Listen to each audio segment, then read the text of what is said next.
Isa pang good news, binuksan na ng Bureau of Immigration ang bagong OFW wing sa NAIA Terminal 3. Ang nasabing wing ay para lang sa mga OFW para matiyak ang mabilis at mas epektibong immigration processing. Ang bagong pasilidad ay alinsunod sa target ng administrasyon ni Pangulong Ferdinand Marcos Jr. na pagbutihin at ayusin pa ang mga serbisyo para sa mga OFW.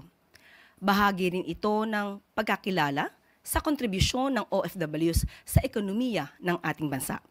Magandang balita para sa ating mga bagong bayani. Mayroon ng dedicated OFW wing sa NAIA Terminal 3. Mas mabilis, mas maayos na immigration processing, lalo na ngayong big travel season. May dagdag na 6 counters at 12 immigration officers. Saludo ang pamahalaan sa inyong sakripisyo.